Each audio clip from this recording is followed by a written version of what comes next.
actually it is past 7:30, so I will bring the meeting to order. Good morning, everybody. Nice to see everybody on this bright sunny day. So welcome everybody. Tim, do you have an anthem for us this morning, please? I do. A slight change of pace. This is a little bit of jazz for your Wednesday morning. Here we go.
Thanks, Tim. Another great choice. That's great. Thank you. You're welcome.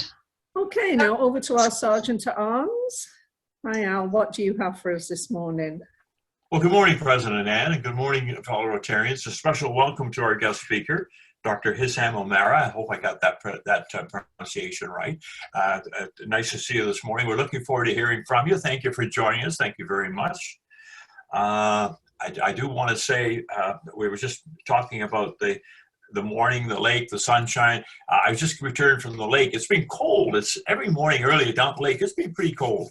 May's turning out to be the month that April used to be. 45 years ago when we moved here, April was a month where you could never trust it. April the 30th, we'd have snow. Well, now May is turning out to be a month where it's not that warm, but hopefully it's going to get better. I just wanted to say to Jeff, your 41st wedding anniversary a couple of days ago. Congratulations to you and Sharon. 41 years, Jeff. All in the same location, the same house down there? Not quite. This is our second house that we had, but it's been 41 years. I don't know if they're glorious or not, but they've been 41 years. Well, so please pass on our congratulations to Sharon. Let her know that her medal is in the mail. Okay. All right, will do. Okay, and I don't have an awful lot this morning, President Ann, but I do want to say, unfortunately, we're still in a shutdown. It sounds like it's going to be extended, possibly till June the 2nd or 3rd. But we have a lot going on at the lake, and I got a chance to talk to some contractors and some people. And it's amazing the people I talk to who've got relatives who've got COVID. I was talking to a young man yesterday. He's 38. His sister and his sister-in-law, both in their 30s, both had COVID, and they're not very well.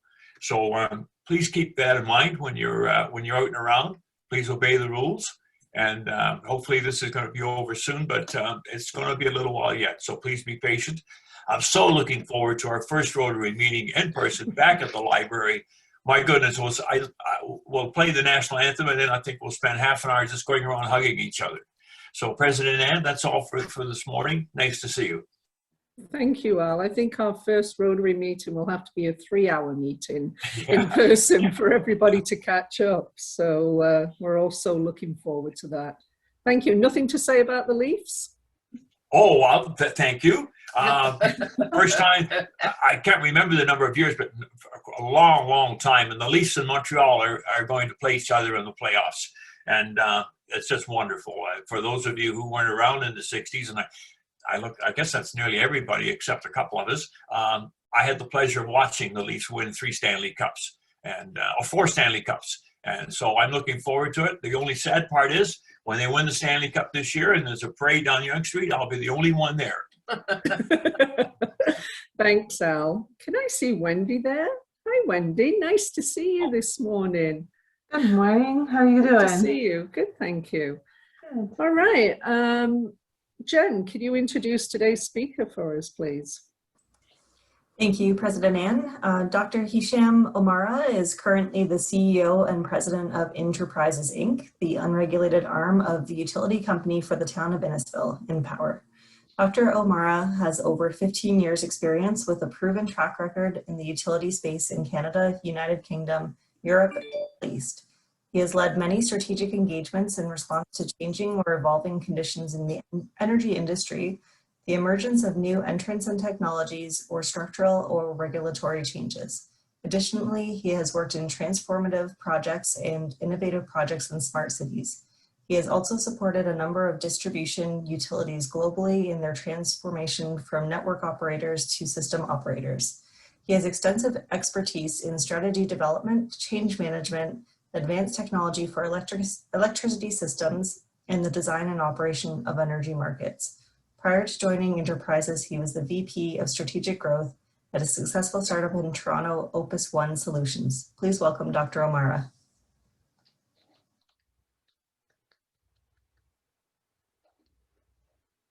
And it looks like he was kicked out and he's coming back in right now.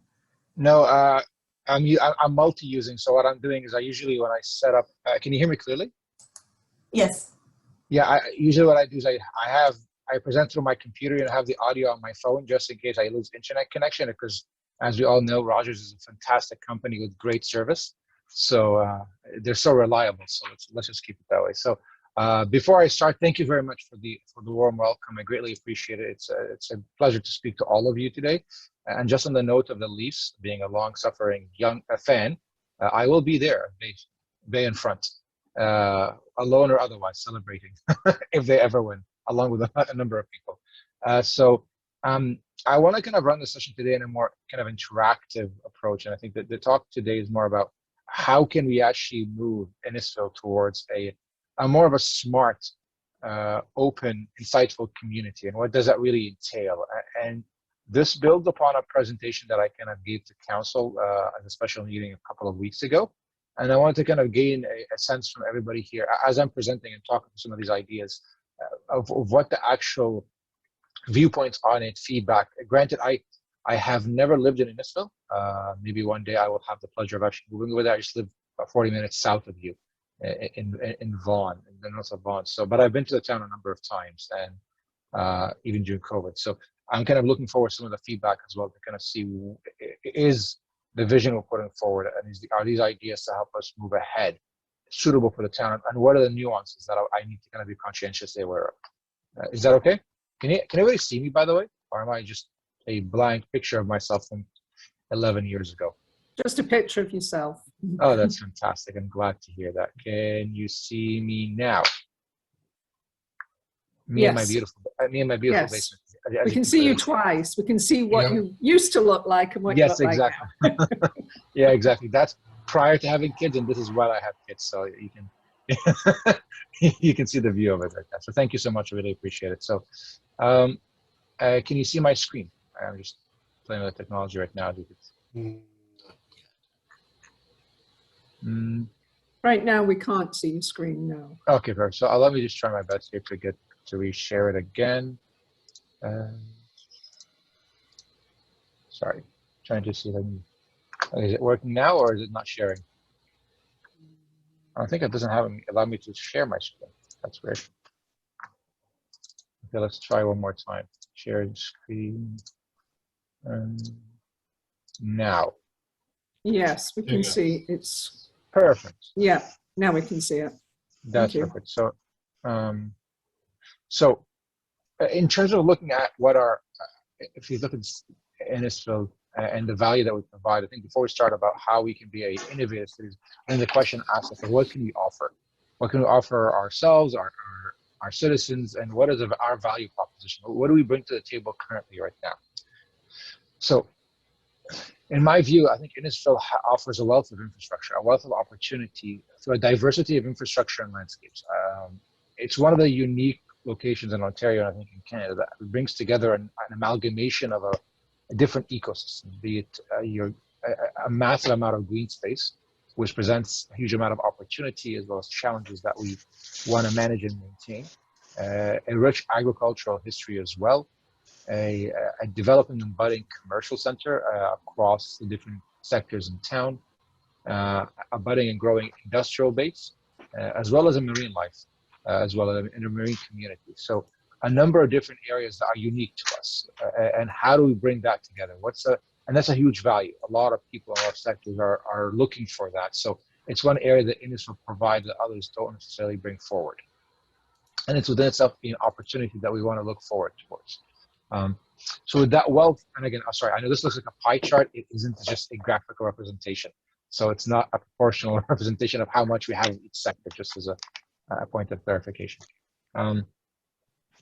The other part also I would say is Innisfil presents a diversity of communities. So I would say it's unique in its ability to offer diverse communities between urban, an urban center that's slowly developing with the Orbit and others, a suburban center, and centers that exist right now, and a rural center and rural areas as well. So it's one of the unique locations in which I think Innisfil is the size of Mississauga in terms of its geographical footprint, but it presents all of these diverse different communities together.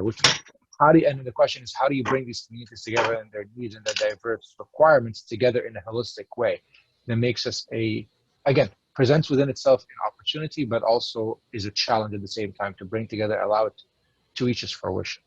And recognize also the fact that we're going to be developing a GO station, hence a little nice train that's in the corner over there that you can see.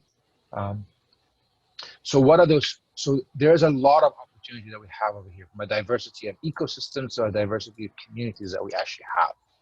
And that's unique to the actual community itself. I think one of the questions is, how do we use this diversity and this to better ourselves? And being in the position I'm in, heading enterprises, and for those who are not kind of step back, what enterprises actually is, it's the unaffiliated arm. It's affiliated arm, sorry, of Empower, which is our utility, which is ultimately responsible for business development and growth, basically in various sectors on behalf of the town, being the town that is the main shareholder on our behalf. So creating kind of business opportunities and clearly ROIs on behalf of the town itself. And you'll see other companies in various themes that we're doing in providing energy services, getting into cell phone towers, and other kind of business streams.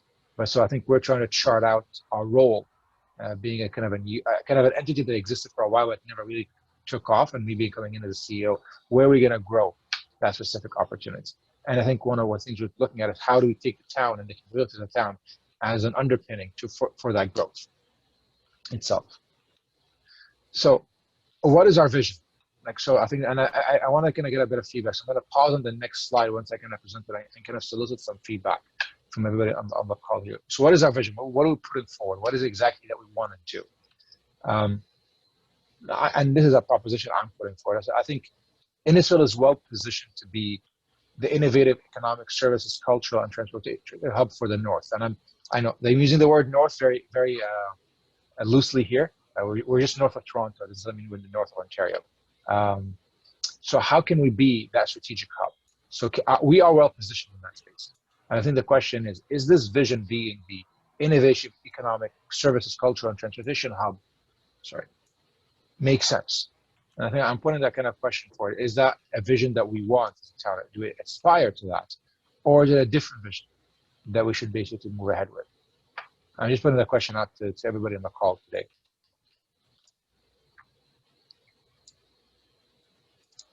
May I make an observation? Of course, for sure. And I think people buy into the leader before they buy into the vision. And I've been in 3 communities that have had dramatic change over the course of my life. Georgetown Originals versus Georgetown South, Aurora Originals versus everybody east of Industrial Parkway. And now in this community here, and how do we engage the local community that still refer to Innisfil Beach Road as the 8th line, how do we engage them in a meaningful discussion that the benefit to the community and to them is significant enough to engage in this process? You have a massive pushback in the South End in Guildford right now with a condo complex. We all know that change is inevitable. Mhm. How do we create an opportunity for the community to be engaged in change as opposed to feel like it's being pushed upon them? And just to kind of maybe kind of unpack that a bit, is a challenge that they don't see value in it. Sorry, Yeah. again, I'm asking purely as an outsider. I'm not part of. It's just, to me, a lot of these are new concepts, and I'm trying to understand. Being 3 months into my role, so it's still a bit new to me. Well, it's like any community. I mean, if as soon as you introduce change, there is a massive amount of pushback. I mean, Mhm. 7th line, as an example, in our community was shut down to two-way traffic because it was too narrow, and one part of the community felt that it was a perk being given to the wealthy Southerners who moved in, and others recognized that it was for liability reasons, and it was very dangerous, and it needed to occur. So yes, I think to your statement is, and forgive me for taking over this and engaging, but yes, how do we create value that everybody recognizes it's in their best interest? No, absolutely. No, I agree with you. The question, it comes down to this: is where's the opportunity for people to grow? Yeah. Right? Like, how do you create a community in which people view themselves and their children and their grandchildren living in it? And that jobs, ultimately jobs and economic activity are bringing wealth that's to a certain degree distributed amongst everybody, and the benefit is geared towards everybody without impacting their quality of life, if not improving their quality of life significantly. Well, you and I are on the same page on that. How do we get everybody else on the same page? No, I agree. I think it's about, again, creating a common vision that has, where I've seen this successful globally, it's a mixture of top down and bottom up. I think you need to have the leadership and the vision to drive this, but also an engagement on the community side to facilitate this and bring them along this journey. And one of the key pillars is ensuring that the economic drivers behind this is beneficial to everybody, that you're really creating value and jobs and benefits for all involved. It's not just about one group or one entity benefiting. And putting that vision forward, I think that's articulating that vision to everybody takes a bit more, because sometimes it's just words on paper. People cannot bring it down to the dining room table at home while they're having dinner. It presents, I think, a challenge. They can't see the benefit of themselves and their kids. Right. Ultimately, that's really it. Like, so if you take the translation of this hub here, what does that really mean for local people? To me at least, it sounds like we're creating more local jobs, more future-proof jobs in the region. That's number one. And number two is tying Innisfil to its wider ecosystem beyond that allows these jobs to flourish. So we're part of that. We are basically the hub that attracts others to us, not the other way around. And that creates ultimately clear jobs. The second part is building infrastructure and services for the benefit of the community. And those services are not only just looking at town services, but other services as well that improve quality of life, around the environment, around healthcare, well-being, education, all of those things. So it's not purely just looking at it from a development or economic driver, it's just also looking at it from a services point of view and quality of life point of view. Other thoughts just on that? Like, I'm actually genuinely curious to kind of hear back. I could just add something. It's basically to echo what Michael was asking.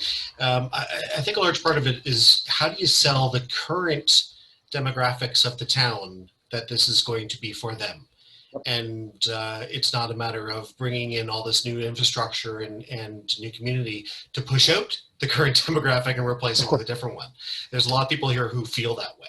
So I think that's your largest sell right now, is how do you make it that the people here know that the jobs that are coming are for them, and that everything else is for them versus a brand new.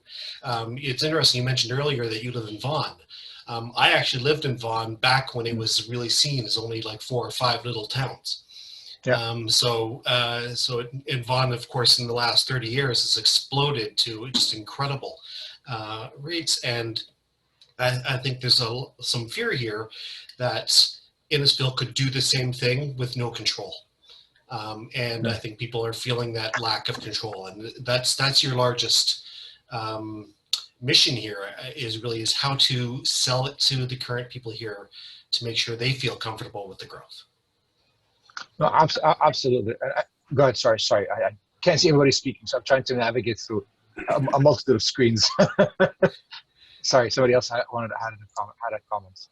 Okay. If I may, I think compromises should be foremost in your planning. People don't generally, in any situation, people don't like to be sitting there and have something dumped in their lap and said, this is what's happening. So compromise and community involvement, and if you can present things that you can say, okay, we're going to take away all these farmers' fields and put in 308 houses. If you can present it in such a way where it looks like it's a benefit and not a detriment, then you're going to have people on your side. If you just present it and say, oh boy, more houses, but no work. The industrial area is not growing. Where's the hospital going to be? It all has to be a compromise, and you have to involve everyone in Innisfil. Personal opinion, elderly opinion. No, and it's really, that's why I think I'm trying to put this kind of idea of, when I spoke to Barb initially about speaking here, is I said, like, I want to put forward a vision for the town, that we can grow the town.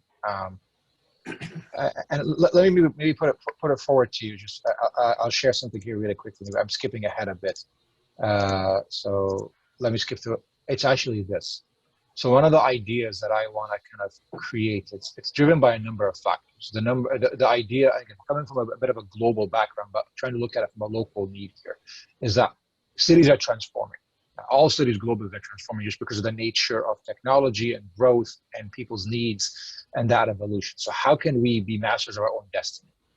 And I think the proposition we want to put forward is that we want to make Innisfil that hub that attracts the brightest minds and keeps the brightest minds here, but also at the same time creates economic activity that benefits everybody, while at the same time building the right capability that allows a town to grow in the way that really matches the needs of its citizens. So a proposition we're putting forward is the idea of having what I would term insightful city, not smart city, insightful digital city, the idea, and we can define what that actually means together. That really becomes kind of an innovation. And living lab here is a loose term, so don't take that as an experimental thing, but more of the idea is that it's a space that allows for growth and maturity and feedback between everybody. It's not, that's really it's not a one directional, it's a bi-directional, multi-directional engagement. And the idea is to build a backbone of connectivity and information across the town that allows us to really capture and understand the value of the town itself and what we're actually able to bring. And that allows us to create through that, attract businesses here, not only just buildings. It's not about just building, I would say,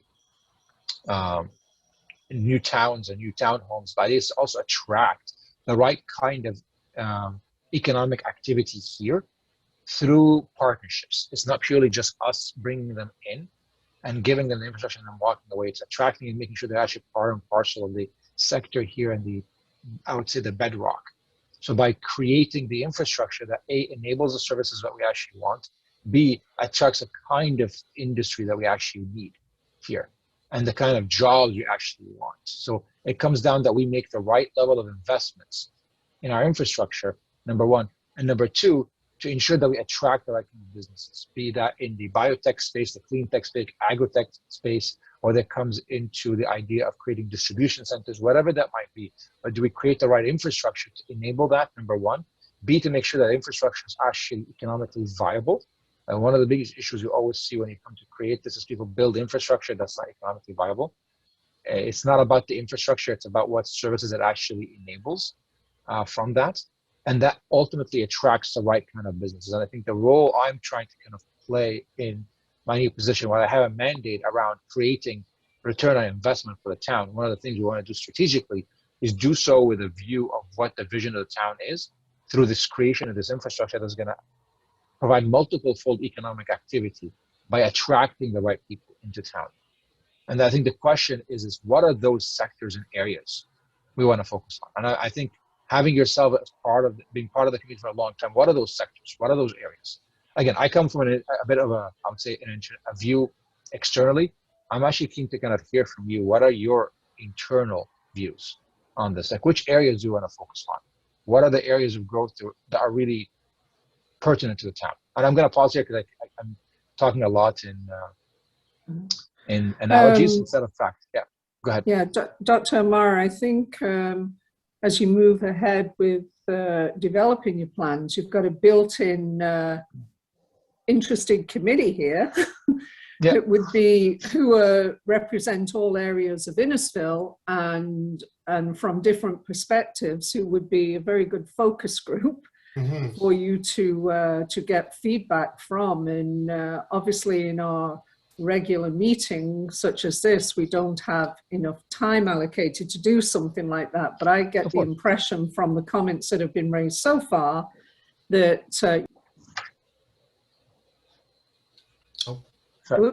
you could get some very interesting feedback from this group. I agree. Al, do you want to say something? Yes, please, President. So Hisham, I just wanted to mention a couple of things.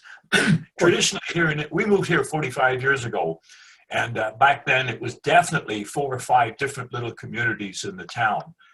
And each community felt that they were being ignored. They wanted more done. I think, and this goes back to what Tim said about Vaughan years ago, the same thing, all these different little groups, and all of a sudden there's an explosion, and the whole thing is one massive subdivision. I think what you've got to, one of the things you have to do is not only have people who represent Innisfil on all the communities, but people who are ready to accept the fact that not everything is going to go to their little community. They're going to talk about what's better for the community as a whole, but still represent their little corner of Cookstown or Lefroy or Big Bay Point. I think it's important also going forward that you include younger people, students, you include professionals, but you also include the seniors. Innisfil has a lot of seniors, and some of them have got pretty good ideas. But I do want to say that you know, the town and our councilors and the mayor, they are the people. They are us. But it seems that they're so busy with so much that's going on that sometimes the people feel that maybe they're not listening to us. I know that's not true. I know the mayor, I know the councilors, and I think they do a wonderful job. But it's getting to the point where it's just too much.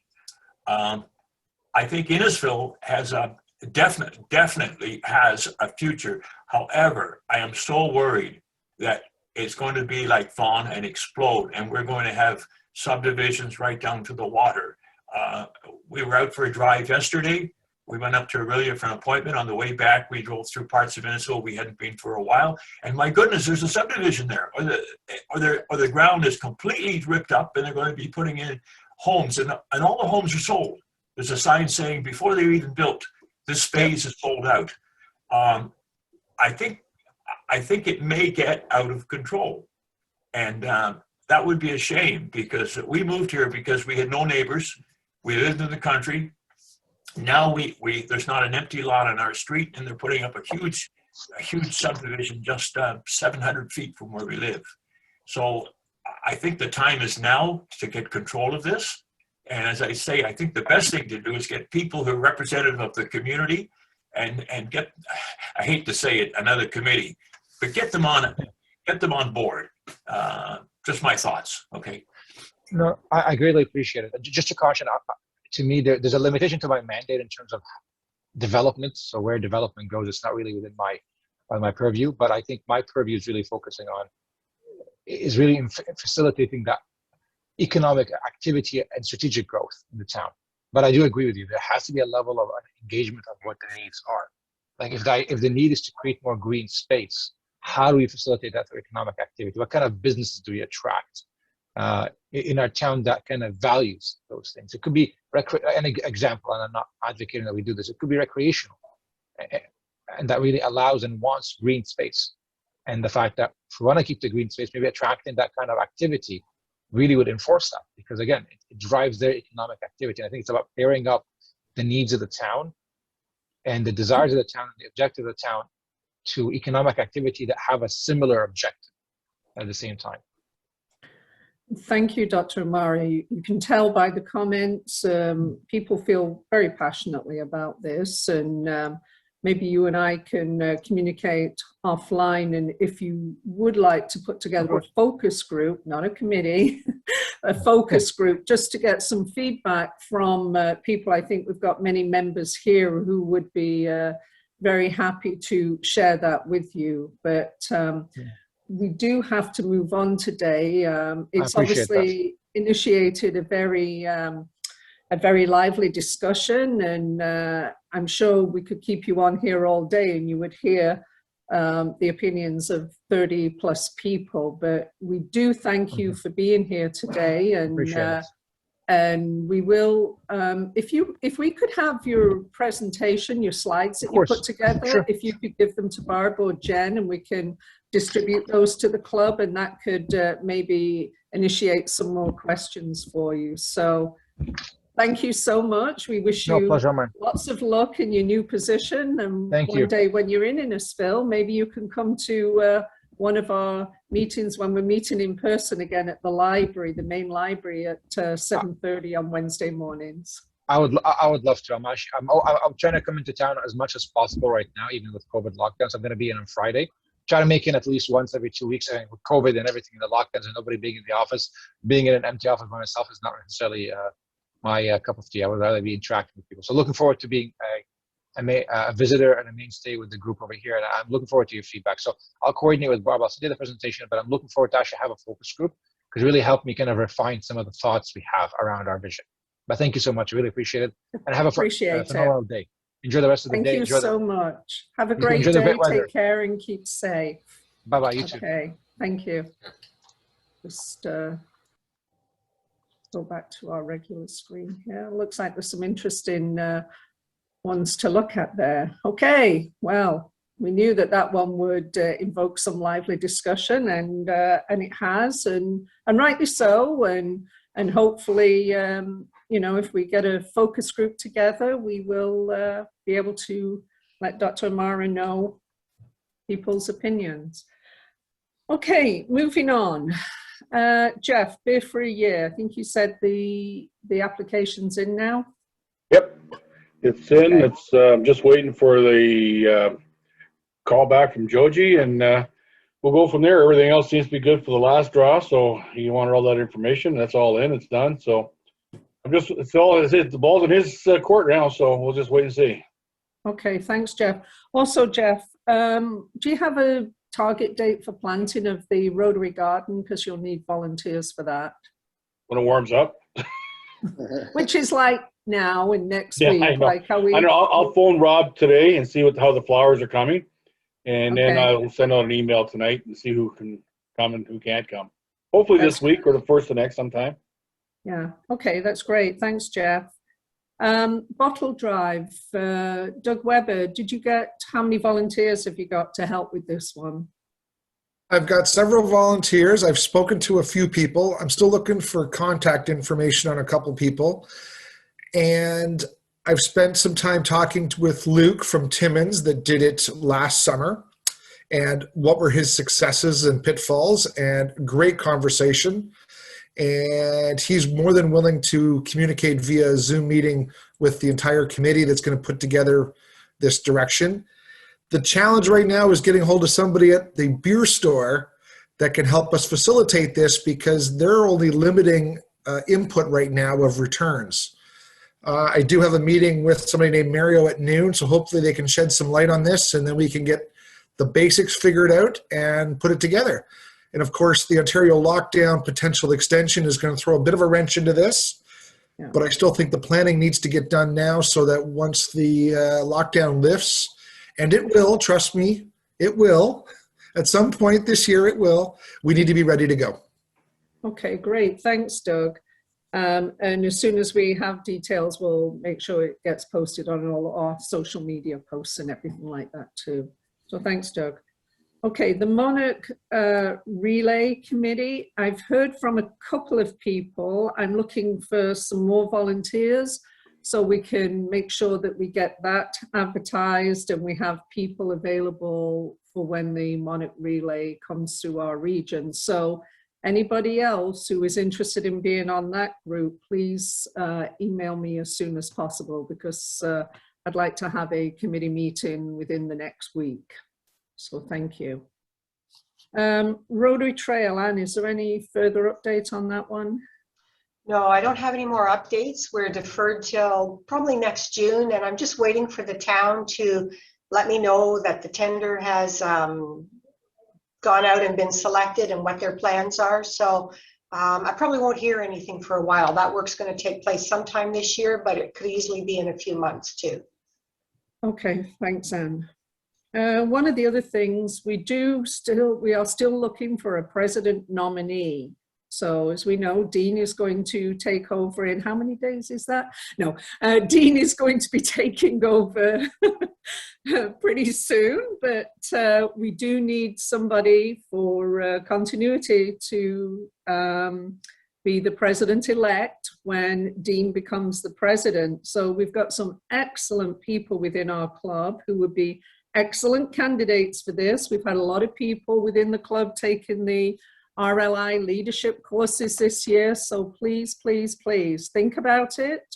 You've got more than a year to get ready for it. And you probably get to go to North Bay next spring as well for on-site training. So please, anybody who is interested, and we know who you are, we know we've got some excellent candidates out there, please, please let me know.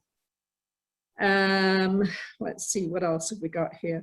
Tim, do you want to mention a little bit about our new YouTube site that you have developed? Sure. So Dr. J had contacted me last week during the meeting, actually asking if we actually were saving our meetings on YouTube. And I had discussed doing this quite some time back, but after the Remembrance Day ceremony, so I chatted with Jen and we have begun to edit the videos of our meetings going back to January. I think we have access to, as Jen was saying, and they will now be on our YouTube channel. So we will send the link out to everybody. Right now we have 4 of our meetings. But one interesting thing that Dr. J was saying is that the Berry Club has, with its attendance and everything, if you cannot attend the meeting, if you watch the video, you can still consider that as actually attending the meeting. So that's something we may want to consider as a club doing. So. Hey Tim, if you need any help editing or anything on that sort when it comes to the videos, just let me know and I'll be glad to help out. I appreciate that, Dwayne. I have quite a few meetings to to edit, so I may take you up on that. All right. Thanks, Dwayne. Thanks, Dwayne and Tim. That's great. One of the things I would like to do when the lockdown is lifted is set up photo ops for different organizations that we've contributed through during the lockdown that we haven't had photo ops with, like C4K, the KOA Camp for Kids with Cancer, things like that. So we can actually get those posted on social media as well, so people can see what we've been doing. I'm not sure how many of you are aware of the sign wars that have been going on. We got called out by Ice Corps.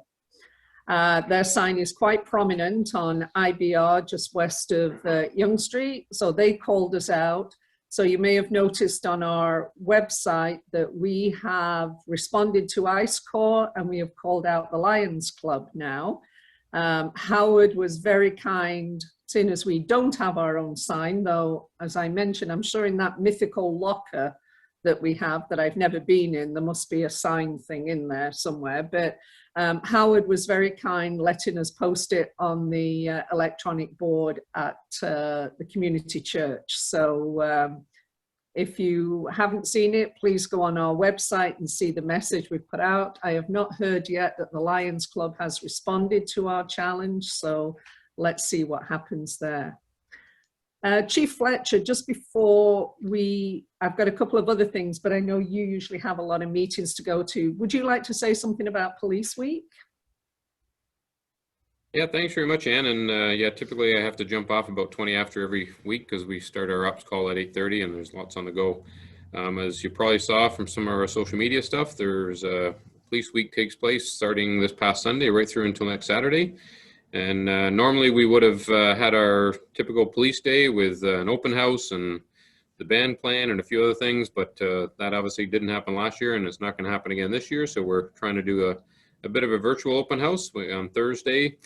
Our two school liaison officers, Elizabeth and Karen, are doing a virtual open house from here at the station where they're going to showcase a few of the areas. We've got a bunch of things going on with showcasing some of our members, really trying to engage with the community, introduce our people. There's, again, when I harken back to Dr. O'Mara's, discussion at the beginning, from my perspective, the part that was missing is that community engagement part. And, it's always a bit of a challenge when you say, we've decided, well, maybe you might want to include the we, which is what we continue to try and do from our policing perspective is engage with the community as often as we can. And unfortunately, just during this pandemic time, that's not quite as easy to do. So we're showcasing a few members that are retiring this year. So it's an opportunity for us to showcase them and tell a little bit about their careers and also just, again, wherever we can to share some of the stuff that we do in the community. Thank you, Chief Fletcher. So the information is on the South Simcoe website for the open house? Yes, it's on our website and it will also be posted probably later today with respect to the social media channel that it's going to be broadcast on. I think it's going to be done on YouTube. Okay, that's great. Thank you. Okay, Jen, could you play the Indigenous Peoples Water First Project video for us, please? Yep, absolutely.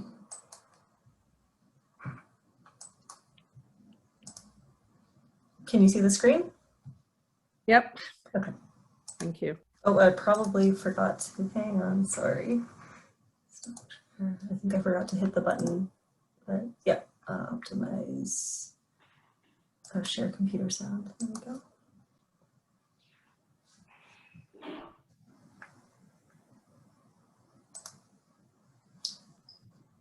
Not sure what that is. You've got. Is it the wrong screen?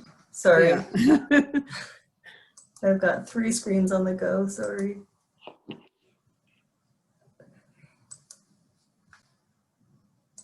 There we go. The Boil Water Advisory crisis in First Nations communities across Canada, it sadly involves 20% of First Nations communities that cannot drink their tap water. Provincially, it is 40%, 4 out of 10 First Nations cannot drink their water. What Water First is doing about that in the area in which we focus is on education and training. Where we focus is on recruitment of young adults, young Indigenous adults to the field of water treatment, to the field of environmental water quality monitoring. And we support them to obtain their entry-level certifications and to enter the professional field as young professionals. The Water First Internship is a 15-month paid program for youth and young adults. They receive training in water treatment and environmental water quality monitoring. They also work in their home community water treatment plants. Working through this internship has taught me the power of meaningful collaboration with Indigenous communities to solve water challenges. So this program was really a teamwork and collaborative effort between our partners at the Tribal Council, the individual community members, the water treatment plant operators, and the interns themselves. Amy Wabus was one of our most enthusiastic interns. She always lit up the room when she came to class for the workshops and really brought everybody up. During the internship, we tried to blend traditional knowledge from the elders and the Western knowledge that we were teaching. Some of the things that we did were starting our workshop with a smudge ceremony. In the Anishinaabe culture, traditionally speaking, women are the protectors of water. They are the water walkers. The water treatment field itself is generally dominated by men. I was glad to see that during the Water First internship, of the 10 interns that graduated, 4 of them were female. And Amy was one of them, and she's working full-time at water treatment plant in Perch Island.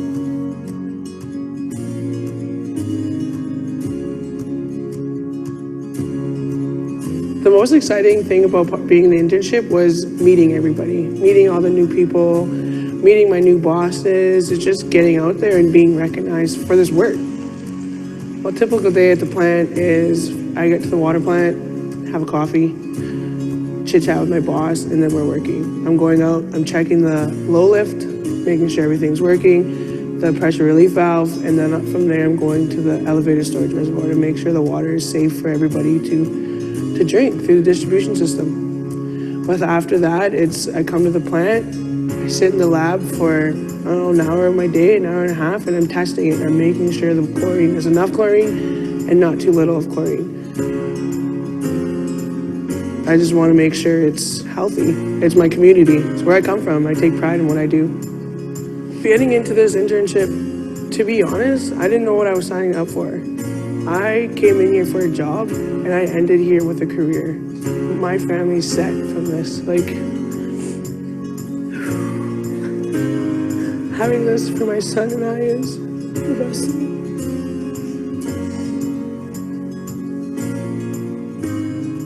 Before this job, I didn't care where the water came from. I turned that tap on and it was that. As soon as I got this job, and knowing what the operators do behind the scene and they don't really get recognized for it is the change there. You need to find people that take pride in it and they want to have that for their next generation. That's why I'm doing it, is for my family, for everybody here. You don't have to worry, you'll have this.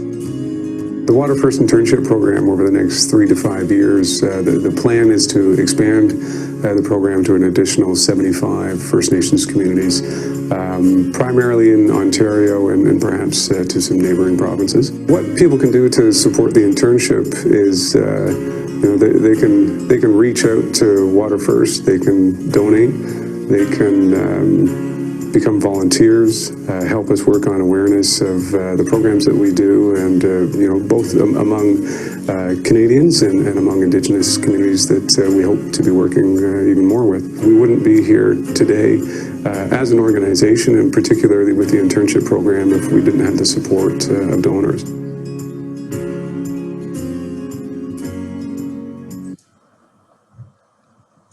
Thank you, Jen. Our incoming district governor, Steve Meadley, announced a district Indigenous focus project as one of his top priorities for 2021-2022. And he is looking for Rotarians who are interested and willing to be part of this exciting initiative to be a member of the Water First Committee. So if anybody is interested, please contact District Governor-elect Steve Meadley. That was an excellent video. Thank you for playing that, Jen. Okay, just a reminder that there is a district tailgate party tonight prior to the foundation online event gala that is taking place tonight. So I believe everybody received that email direct. So if you are interested in attending, please sign up. I don't believe there is any charge to attend the District 7010 tailgate party that starts at 6:30 tonight. So just for information there. Let's see, what else do we have going on? I think that's about it for new information right now, unless anybody else has anything they want to mention. Go ahead, Eleanor. Okay, the Innisfil Historical Society puts out a monthly newsletter. Gail Lucas is our new editor, and I had an email from her, and her June newsletter is going to feature the Rotary Trail. It's going to be a nice write-up on the Rotary Trail. Now, I just want to confirm the chair of the Rotary Trail. And is that Anne? It is right now. My understanding is that will move to Dean, right? When Dean takes over as president. Okay, because what I'm going to do, I'm going to email Anne with Gail's email address. And she just wants information about the Rotary Trail so she can do a nice write-up about the Rotary Trail in the June newsletter. Okay, thanks, Eleanor. I see the church in just on the in Stroud called out the Historical Society on their sign wars, so you guys have to respond to that one as well. Okay, I'm not sure that we're going to have time for a good news round, but I'm just looking to see if anybody else has anything they want to share. Go ahead, Michael. May I ask, as a newbie, what is the tailgate party? It's an event that the district, our district, I think you kind of know there's a whole bunch of clubs within our district, and they're just having a gathering tonight online where you can just chat to other members within the other clubs around our district. It's going to last for, I believe, about an hour and a half, and they're suggesting that you have a meal, have a drink, share what you're doing with members of with other clubs. So it's just an opportunity for us to get together with within the district, virtually, seeing as we can't get together in person. Go ahead. Thank you. President Ann, can I just ask Michael, is he not getting emails from Rotary? I am getting them. By all means, I'm getting them. I just okay. I just wanted to make sure the system was working right, and you should have the details for the link and so on in your email. I do. I was just kind of curious. Okay. Is this a big annual thing that happens? I mean, do I put my Montreal Canadian jersey on? I don't believe it happened last year. That's not allowed in this club. Yeah, no Montreal Canadiens jerseys. Yeah, I think normally it would happen at the district gatherings and weekends in North Bay and stuff like that. But we haven't had any of those opportunities, so it's just a way of getting everybody together that's interested in getting together for that. Thank you. Al, go ahead, please. So, President Ann, I missed in our introduction this morning, I missed Wendy. And Wendy, I just wanted to say how nice it is to see you this morning. Our first meeting back at the library in person, you will be there, right? Maybe. because I want to give you a great big hug, okay? Oh, then I'm coming for sure.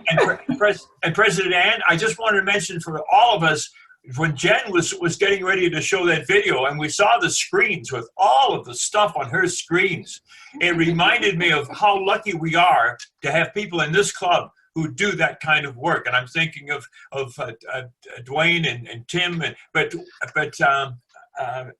my goodness, when I saw that screen, I just couldn't believe it. Thanks for everything you do for us, and we're so lucky to have you. Yes, we are. Thank you, Al. Now you all know my personal shame of. Susie and Chief Fletcher, how are the new babies doing? Really well. Avery's doing well. Actually, my son called the other day and said, "Hey, Mom, you know what? My doctor, I took Avery for a quick checkup this morning, and she said, if you guys want to come and get your second shot, she'll give it to you." I'm like, we're on lockdown. I don't think I can get there. So if the question comes to you, Chief, can I get an escort to the border so I can go there and get my shot and see my grandbaby? That's one for you. You just got to chase my tail light, Susie, and try and keep up. Okay. We'll go together then. And maybe you can get your second shot too. There you go. And Chief Yep, Fletcher, Carter. how's your new grandbaby as well? Oh, Carter's doing well. He's finally started feeding properly and starting to gain a little bit of weight, so that's taken a bit of relief off Mom and Dad. Okay, that's great. Anybody else have anything to share? Jen, go ahead, please. I just wanted to mention that next week is a fellowship meeting, so we'll be breaking out into breakout rooms, just an opportunity to chat. Not that there's too much new to share, but be a nice opportunity just to say hello. We are looking also at bringing back vocational speeches, and we're thinking about introducing that as part of the fellowship meeting. So for our new members, vocational speeches have been basically where you would talk about your history and or what you do for a living, your past, anything like that. It's something that's kind of dropped off a little bit during COVID. We've actually had quite a robust list of speakers coming in, but we'd like to bring that back and get to know each other a little bit better, especially now that we have a few new members. So if anyone's interested in doing that for next week, it would be about a 10-minute presentation, and then we would break out into two 10-minute sessions in the breakout rooms. So just feel free to reach out to me if you're interested in sharing a little bit about yourself next week. Thank you, Jen. Anybody else? Go ahead, Barb. I just wanted to let you know my husband is officially retiring today. And I may need emotional support and activities for him to do if he could have a play date with somebody. Cheryl, you keep that quiet over there. Right there with you. Ken's the same way. He retired in January, so. Well, Barb, I got lots of projects. If he wants to come to my place, I got tractors, lawnmowers, and trucks. okay, Jeff's house tomorrow. Now he's been there, I think it's 24 years, and so he's turning 70 on Friday and decided it was time. Wow, I did not have a vote on that, but if you see him hanging around getting into trouble, please report him to Andrew or me. Barb, tell him I need bearings on my tractor, and that's for sure. Tell him I really need them, okay? Thanks, Al. The Rotary spirit comes through. Anyway, I was hoping he would get in before he left, but he's off on his last day of work, so last day of paid work. Well, congratulations to Warren, Bob. That's great. I'm sure you will love having him around all the time. Every day, all day. So they have a big party at churches for him, or what? Apparently, there's pizza for lunch at 6-foot paces or something. Anyway, if he's hanging around, move him along. Don't disorganize your kitchen. Keep him out of the kitchen. Okay, thanks, Barb. Okay, Janet, do you have anything for Learning Corner for us? Yes, I do. We're going to talk about women in Rotary. Until 1989, the Constitution and bylaws of Rotary International stated that Rotary Club membership was for males only. In 1978, the Rotary Club of Duarte, California invited 3 women to become members. The RI board withdrew the charter of that club for violation of the RI Constitution. The club brought suit against RI, claiming a violation of a state civil rights law which prevents discrimination of any form in business, establishments, or public accommodations. The appeals court and the California Supreme Court supported the Duarte position that Rotary could not remove the club's charter merely for inducting women into the club. The United States Supreme Court upheld the California court, indicating that Rotary clubs do have a business purpose and are in some ways public-type organizations. This action in 1987 allowed women to become Rotarians in any jurisdiction having similar public accommodation statutes. The RI constitutional change was made in 1989 Council on Legislation with a vote to eliminate the male-only provision for all of Rotary. So they were our forerunners of trying to get women in our Rotary clubs. So Janet, in 1989, when this happened, as you all know, you've heard that song, Who Let the Dogs Out? Well, in 1990, all the men in Rotary were singing, Who Let the Women In? Well, Thank actually, you. one of the Berry clubs, when they let the first woman into their club, 6 of their top Rotarians, old men, left Rotary because of it. They haven't heard from having women in Rotary. So there you go. Well, thank goodness we have women in our club. If we didn't have women in our club, we wouldn't have a club. So to all the women in Rotary, from all the guys, thank you so much for everything you do. Thank you, Al. Thank you, Janet. And Janet, again, thank you for all the work you've done on doing all the IT behind the scenes for the RLI sessions that have been held this year. We couldn't have done that without you, and really appreciate all the work you did on that. Thank you. Okay, well, we are a little bit over, but another great meeting. So thanks, everybody. Take care and keep safe. Okay, have a great week. Bye. Have a good week. Bye-bye.